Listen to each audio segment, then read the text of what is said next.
രാസലഹരിയുമായി IT engineer തിരുവനന്തപുരത്ത് പിടിയിൽ. Techno പാർക്കിന് സമീപം വാടകയ്ക്ക് താമസിക്കുന്ന മുരുക്കുംപുഴ സ്വദേശി മിഥുൻ മുരളിയാണ് കഴക്കൂട്ടം എക്സൈസിന്റെ പിടിയിലായത്. ടെക്നോ പാർക്കിലെ പ്രമുഖ കമ്പനിയിൽ ഡാറ്റ എഞ്ചിനീയറാണ് പിടിയിലായ മിഥുൻ മുരളി. വീട് വാടകയ്ക്കെടുത്താണ് ലഹരി കച്ചവടം ഇയാൾ നടത്തി വന്നിരുന്നത്. അരുൺ മോഹൻ ചേരുന്നു വിവരങ്ങളുമായി.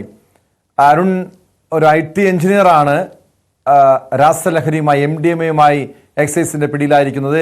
ലഹരി കച്ചവടം ഇയാൾ തനിച്ചായിരുന്നു നടത്തിയിരുന്നതോ ഒരു വലിയ സംഘം തന്നെ, ഒരു മാഫിയ തന്നെ ഇയാൾക്ക് പിന്നിലുണ്ടോ? ടോം, യുവാക്കൾ ലഹരിക്ക് അടിമയായിക്കൊണ്ടിരിക്കുന്നു എന്നുള്ളതിന് മറ്റൊരു ഉദാഹരണം തന്നെയാണ് നമുക്കിപ്പോൾ കഴക്കൂട്ടത്ത് നിന്ന് പങ്കുവയ്ക്കാനുള്ളത്. ഈ നേരത്തെ സൂചിപ്പിച്ചതുപോലെ കേരളത്തിലെ തന്നെ ഏറ്റവും വലിയ IT പാർക്കുകളിലൊന്നായ ഈ കഴക്കൂട്ടത്ത് ഒരു പ്രമുഖ കമ്പനിയിലെ ഡാറ്റ എഞ്ചിനീയറായ മുരുക്കുംപുഴ സ്വദേശിയായ മിഥുൻ മുരളി എന്ന 27-കാരനാണ് ഇപ്പോൾ ഈ പറയുന്ന MDMA പിടികൂടിയത്. ഇദ്ദേഹം നമുക്ക് മനസ്സിലാക്കാൻ കഴിയുന്ന അനുസരിച്ച് ഇദ്ദേഹം ഇവിടെ ഒരു വീട് വാടകയ്ക്കെടുത്ത് താമസിച്ചു വരികയായിരുന്നു. ഈ വീട് കേന്ദ്രീകരിച്ചായിരുന്നു ഇദ്ദേഹം ആവശ്യക്കാർക്ക് ഈ ലഹരി എത്തിച്ചു നൽകിയിരുന്നത് എന്നാണ് മനസ്സിലാക്കാൻ കഴിയുന്നത്.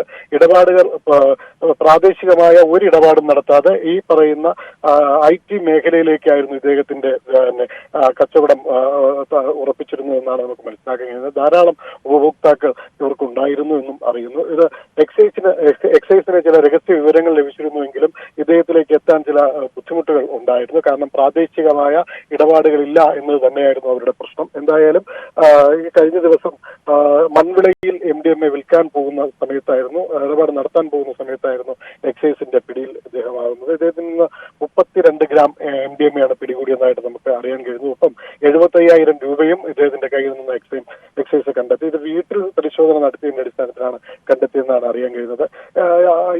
കൂടുതൽ ചോദ്യം ചെയ്തതിന് ശേഷമാണ് ഈ പറയുന്ന അദ്ദേഹത്തെ ഇപ്പോൾ കോടതിയിലൊക്കെ ഹാജരാക്കിയിട്ടുണ്ടെന്നും നമുക്ക് അറിയാൻ കഴിയുന്നു. ടോം,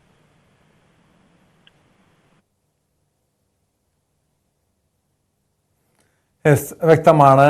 അരുൺ മോഹനാണ് വിവരങ്ങൾ നൽകിയത്. നിരവധി യുവാക്കൾ, അതായത് അഭ്യസ്തവിദ്യരായിട്ടുള്ള യുവാക്കൾ പോലും ലഹരിയിലേക്ക് വഴിമാറുന്നു. കൊച്ചിയിലെ ഒരു ഡോക്ടറെ ലഹരിയുമായി MDMA പിടികൂടിയത് ഏതാനും മാസങ്ങൾക്ക് മുൻപാണ്. തിരുവനന്തപുരത്ത് ഒരു IT എഞ്ചിനീയറാണ് MDMA പിടിയിലായിരിക്കുന്നത്. അതോടൊപ്പം നെയ്യാറ്റിൻകരയിൽ 7 ലക്ഷത്തോളം രൂപ വില വരുന്ന MDMA 3 യുവാക്കളെയും പോലീസ് പിടികൂടിയിട്ടുണ്ട്.